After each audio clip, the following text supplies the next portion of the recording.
Hey, salut, c'est Goudrel. Une petite vidéo vite faite, juste pour faire la démonstration de l'utilité ou de l'utilisation du contrôle de sortie de la chaleur, communément appelé clé de souche.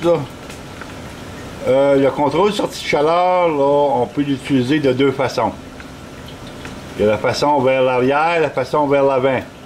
Pourquoi est-ce que ces deux façons-là? Ben, c'est parce que si vous figurez de l'intérieur de la clé, de la façon dont la palette elle se ferme, si on l'envoie comme ça, bien, les gaz frappent directement sur la palette, comme ça, là.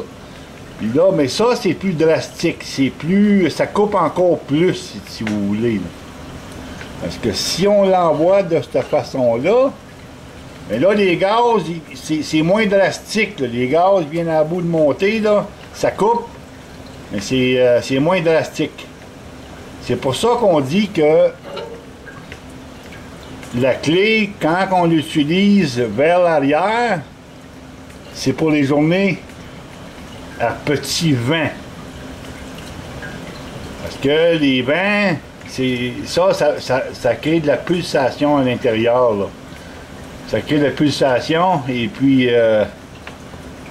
en étant à petit vent, mais ça ne dérange pas trop parce que il y a moins de pulsation. Fait que c'est pour ça qu'on peut utiliser la clé vers l'arrière. Donc, cette façon-là, c'est le petit vent. Et puis par grand vent, on l'utilise de l'autre façon. Parce que par grand vent, la pulsation elle va être accélérée à l'intérieur de la cheminée, là. Alors, avec la clé ou avec le contrôle, ben, on peut couper ça, là. Tout en même temps, là, tu contrôles tes bouillons à l'intérieur de l'évaporateur. Mais pour le contrôle des bouillons, que ce soit en arrière ou en avant, ben, tu vas contrôler tes bouillons de la même façon, là.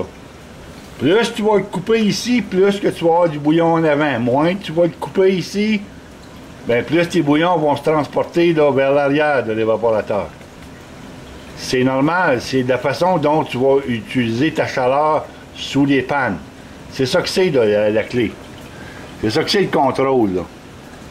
Fait que je tenais juste à vous montrer ça. C'est une façon bien simple là, d'utiliser le contrôle de sortie de chaleur, mais il faut la comprendre. C'est un outil de travail. Et puis on apprend à l'apprivoiser, on l'apprivoise. C'est un outil qu'il faut apprivoiser, c'est ça que c'est. Mais c'est une utilité, puis il est bien commode. Une fois qu'on a appris comment l'utiliser, ça va très bien. Fait que c'était juste ça que je voulais vous montrer. Donc il faut retenir grand vent, petit vent.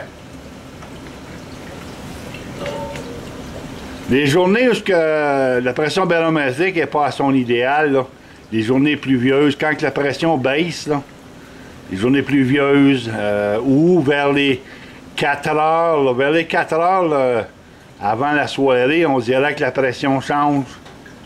On n'utilise pas la clé. On la rouvre complètement, comme ça.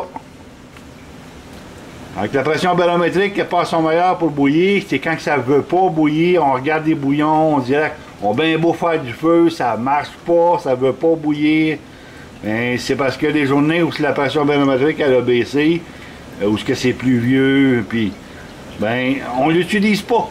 Ou vers les 4 heures, on remarque vers les 4 heures à peu près, là, on dirait que ça diminue, là, les bouillons ne veulent pas, puis on rouvre le contrôle. On rouvre ça, puis vers les 6h30, 7h, on dirait que ça revient d'abord encore, là, ça se remet à bouillir en fou. Bon, ben là, on peut utiliser sa clé. On peut utiliser le contrôle. C'est pour ça que j'ai fait la vidéo aujourd'hui. Salutations!